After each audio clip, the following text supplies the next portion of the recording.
जैसा कि मैंने पिछली वीडियो में बताया कि कौन से 2 इंश्योरेंस है जो आपको अभी के अभी करवा लेनी है। अगर नहीं देखा है तो पिछली वीडियो जाकर देख आइए। अब बात करते हैं कि पैसों का एफडी कराएं तो कहाँ कराएं, कैसे कराएं, तो मैं आपको एक एक करके बताता हूँ। तो पोस्ट ऑफिस में आप एफडी करा सकते हैं, आरडी करवा सकते हैं, पैसों का कैश डिपॉजिट करवा सकते हैं, पीपीएफ में डाल सकते हैं, गवर्नमेंट स्कीम ले सकते हैं, गोल्ड में ले सकते हैं, कोई इंश्योरेंस प्रोडक्ट ले सकते हैं, रियल एस्टेट में लगा सकते हैं, घर ले सकते हैं, प्लॉट ले सकते हैं, कमर्शियल यूज के लिए लगा सकते हैं, स्टॉक मार्केट में डेप्ट ले सकते हैं, म्यूचुअल फंड में लगा सकते हैं, डायरेक्ट इक्विटी ले सकते हैं। इन सभी पर बात करेंगे एक एक करके। यदि आपके पास 10 साल के लिए पैसा है, बहुत पैसा है, और अभी आपके घर में किसी की शादी नहीं करनी है, आपके पास एक्स्ट्रा पैसा है, तो आप उसको एफडी में लगा दीजिए। यदि गांव में है तो पोस्ट ऑफिस में लगा दीजिए, यदि शहर में है तो बैंक में लगा दीजिए। लेकिन आपको मैं बता देता हूँ, लॉन्ग टर्म में हमेशा एफडी की जाती है। लॉन्ग टर्म मतलब 5 साल से ऊपर। लेकिन जो आप पोस्ट ऑफिस में एफडी कराते हैं, आरडी कराते हैं, ये कभी भी इन्फ्लेशन को बीट नहीं करती है। इन्फ्लेशन मतलब जो वस्तु आप खरीदते हैं, जिन सेवाओं का आप उपयोग करते हैं, उसके बदले जो पैसे देते हैं और समय के साथ उसमें जो बढ़ोतरी होती है, उसको इन्फ्लेशन कहते हैं। मैंने पिछली वीडियो में भी बताया था आपको। तो इन सब में जमा करने से, पोस्ट ऑफिस में जमा करने से आपको जो पैसा मिलेगा, जो रिटर्न मिलेगा, वो इन्फ्लेशन को बीट नहीं कर पाएगी। तो फिर क्या करें? हमारा मकसद तो पैसा कमाना है, और पैसा उस तरह कमाना है जो महंगाई के साथ साथ चले। ये नहीं कि पैसा आ रहा है लेकिन वो महंगाई को बीट ही नहीं कर पा रही है, तो फिर क्या फायदा होगा। तो अब बात करते हैं पीपीएफ में। पीपीएफ का फुल फॉर्म होता है पब्लिक प्रोविडेंट फंड। ये ज्यादातर सरकारी कर्मचारी करवाते हैं। ये अपने सैलरी से थोड़ा थोड़ा पैसा कटवाते हैं ताकि रिटायरमेंट पे एक अच्छा खासा पैसा मिल जाए उनको, उनका जीवन यापन धीरे धीरे होता रहे। इसको आप एक टैक्स सेविंग टूल मानिए, और ये बिल्कुल भी एडवाइजेबल नहीं है। ये मानता हूं कि इस पर टैक्स नहीं पड़ता है, जो पैसा जमा करेंगे उस पर टैक्स नहीं पड़ेगा, लेकिन जब आपको मिलेगा तो कुछ ब्याज के साथ मिलता है। लेकिन ये एडवाइजेबल नहीं है। अब आप पूछेंगे क्यों एडवाइजेबल नहीं? ये इसलिए एडवाइजेबल नहीं है क्योंकि ये इन्फ्लेशन को बीट नहीं करता है। यदि आपने इसमें पैसा डाल दिया तो 7 साल से पहले तो ले ही नहीं सकते। यदि आप प्रयास करेंगे तो आपको 50% मिलेगा, वो भी बहुत माथापच्ची करनी पड़ेगी और बहुत कम पैसा मिलेगा। ये कम से कम 15 साल के लिए होता है। 15 साल बाद ही आपको ये पैसा निकाल सकते हैं। इसीलिए ज्यादातर इसे सरकारी कर्मचारी करवाते हैं। बहुत कम लोग ऐसे होंगे जो सरकारी कर्मचारी नहीं है वो करवाते हैं। लेकिन मैं फिर से कह रहा हूँ, पैसा आप इसमें मत डालिएगा। क्यों? क्योंकि ये इन्फ्लेशन को बीट नहीं कर पाएगा। हमारा मकसद, हमारा उद्देश्य, हमारा गोल ये होना चाहिए कि हम जहां भी पैसा इन्वेस्ट करें, हमें इतना रिटर्न मिले कि समय के साथ जो महंगाई बढ़ रही है उसके साथ साथ चले या उससे ऊपर चले। इतना मिलना चाहिए हमें।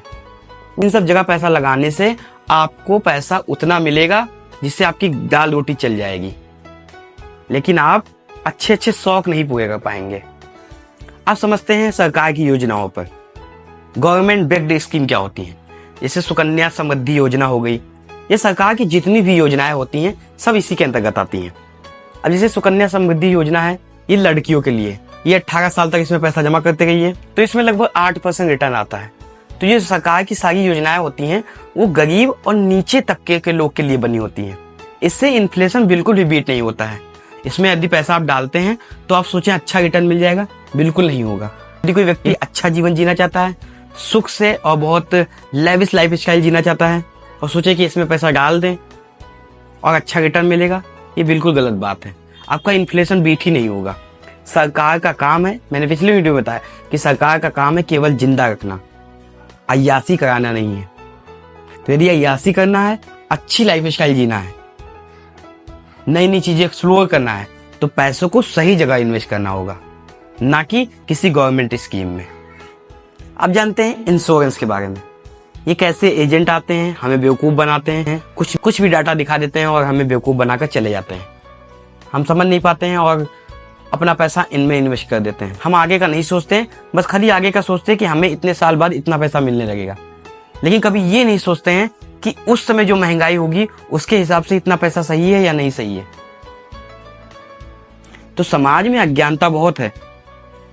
आपको हमेशा अवेयर रहना पड़ेगा, सीखना पड़ेगा, वरना कोई भी आके आपको बेवकूफ बना सकता है। अब एजेंट क्या करते हैं मैं बताता हूँ। जैसा कि मैंने पहले बताया था कि 2 प्रकार के इंश्योरेंस जो आपको जल्द से जल्द करवा लेने। एक होता है मेडिक्लेम, दूसरा होता है टर्म इंश्योरेंस। मेडिक्लेम और टर्म इंश्योरेंस क्या होता है? मेडिक्लेम मतलब होता है कोई मेडिकल का इंश्योरेंस। मान लीजिए कोई आपको स्वास्थ्य समस्या हो गई, खुदा न खास्ता कोई समस्या आ गई शरीर में, बहुत पैसा लग रहा है, तो आप मेडिकल इंश्योरेंस लेते हैं। जब आप मुश्किल परिस्थिति में, कंपनियां आपका साथ दें और आपके ऊपर कम बर्डन आए। दूसरा टर्म इंश्योरेंस होता है। टर्म इंश्योरेंस में आपके ना रहने पर आपके परिवार वालों को अच्छा खासा पैसा मिल जाए। लेकिन कभी ध्यान से बैठिएगा, सोचिएगा कि कभी एजेंट आते हैं तो आपसे इन दोनों के सिवाय बहुत सारी स्कीम पे बात करते हैं, कभी इन पे बात करते ही नहीं है। क्यों? इसके पीछे का क्या कारण है मैं बताता हूँ। क्योंकि टर्म इंश्योरेंस और मेडिक्लेम में बहुत कम कमीशन मिलता है। इस वजह से जो एजेंट आते हैं इसके बारे में कम बात करते हैं। वो फालतू की बहुत सारी स्कीम लेके आते हैं, उस पर बात करते हैं, क्योंकि वो टास्क वाइज बनाया जाता है कि आपको इतने पूरे करने हैं, इतने पूरे करने हैं, और अच्छा पैसा मिलता है। मैं किसी कंपनी की बुराई नहीं कर रहा हूँ, मैं वास्तविकता से आपको अवगत करा रहा हूँ कि ये आते हैं और ये जो मोस्ट इंपॉर्टेंट इंश्योरेंस है इसके बारे में कम, और फालतू की जो स्कीम होती है उसके बारे में ज्यादा आपको बताते हैं। इससे इनका बहुत फायदा होता है, क्योंकि जो फालतू की स्कीम है या जिसे फालतू का मैं नाम दे रहा हूँ, इन 2 स्कीम जो इंपॉर्टेंट है उसके अलावा जो स्कीम बताते हैं उस पर इनको 50% कम से कम 60% ऐसा कमीशन मिलता है। मान लीजिए आपने 1 लाख रुपए का इंश्योरेंस करवाया तो इनको 50% मतलब 50,000 रुपए सूखा सूखा मिल गया। उसके बाद दूसरी स्कीम, तीसरी स्कीम करते करते आपको 4-5 स्कीम करवा के जाते हैं। अब यहाँ पे समझने वाली बात है, मैंने पहले भी बताया कि कभी भी किसी भी एक सेक्टर में पूरा पैसा नहीं लगाना होता है आपको। फिर क्या करना होता है? अब एजेंट आते हैं, वो कहते हैं एक स्कीम आई है, जीवन सरल जीवन उज्जवल, आप पैसा जमा कर दीजिए, आपके बच्चे के लिए अच्छा पैसा मिल जाएगा पढ़ाने के लिए, बिटिया अगर शादी करने लायक होगी तो उसको अच्छा पैसा मिल जाएगा, आप रिटायर होने वाले होंगे उसके लिए आपको अच्छा पैसा मिल जाएगा। तो जैसा कि मैंने बहुत बार बताया कि किसी भी एक सेक्टर में आपको सारा पैसा नहीं लगाना है। आप क्या करते हैं, आप क्या सोचते हैं? आपको लगा कि लड़कों के लिए भी कर दिया, बिटिया के लिए भी करवा दिया, अपने लिए भी करवा दिया, माता पिता के लिए भी करवा दिया।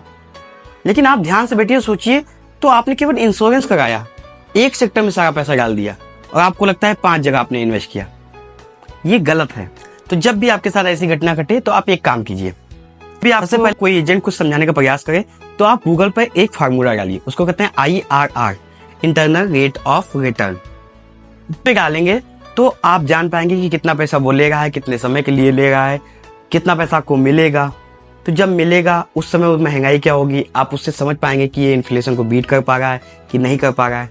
मैक्सिमम केस में लोग समझदार नहीं होते, जान नहीं पाते हैं, तो वो क्या करते हैं कि करवा लेते हैं। तो उनको कितना पैसा मिलता है? 5 से 6% रिटर्न मिलता है, जो कि बेसिक इन्फ्लेशन को भी बीट नहीं कर पाता। बेसिक इन्फ्लेशन मैंने बताया था कि नमक, आटा, दाल, चावल, सब्जी, पेट्रोल, ये बेसिक इन्फ्लेशन में आता है। तो जब इसको नहीं बीट कर पाएगा तो आपको अच्छा जीवन जीने के लिए जो आप महंगे महंगे शौक करते हैं उसको कैसे बीट कर पाएंगे? और आपने इंश्योरेंस किस लिए करवाया था? आपने पैसा अपना किस लिए जमा किया था? ताकि आपको अच्छा रिटर्न मिले और आपका जीवन अच्छा हो सके। लेकिन आपने क्या किया? आपको पता नहीं था, आपको नॉलेज नहीं थी और आपको बेवकूफ बनाया गया। इसको एक उदाहरण से समझते हैं। मान लीजिए किसी व्यक्ति ने कहा कि एक स्कीम आई है, आप 15 साल तक 1-1 लाख रुपया जमा कीजिए, 16वें साल से आपको 2-2 लाख रुपए मिलने लगेगा। यदि आपने IRR फार्मूले का यूज नहीं किया है तो जब आप 16 साल बाद आपको 2 लाख रुपए मिलेगा, उस समय इस 2 लाख रुपए की कीमत 20,000 के बराबर भी नहीं है। अब आप तो चौंक गए कि भाई तो कोई मतलब ही नहीं रह गया।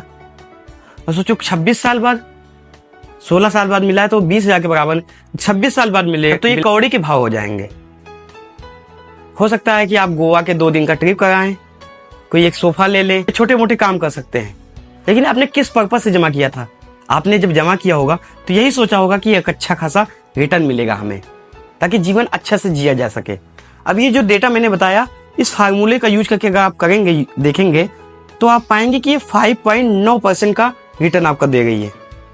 सरकार जो बेसिक इन्फ्लेशन बढ़ाती घटाती है वो 6% का होता है लगभग, तो ये उसको भी बीट नहीं कर पा रही है। आपका लाइफ स्टाइल इन्फ्लेशन तो ये बीट ही नहीं कर पाएगी। जब वो सामान्य वाला नहीं कर पा रही है तो ये वाला कैसे बीट कर पाएगी? तो इस वजह से हमेशा इसको ध्यान रखना है कि हमें पैसा ऐसी जगह इन्वेस्ट करना है जिसे अच्छा खासा रिटर्न मिले। किसी के बहकावे में नहीं आना है, थोड़ा अपना विवेक, अपनी बुद्धि का भी यूज करना है। तो उम्मीद करता हूं आपको समझ में आया होगा और मिलते हैं जल्दी ही। बहुत धन्यवाद।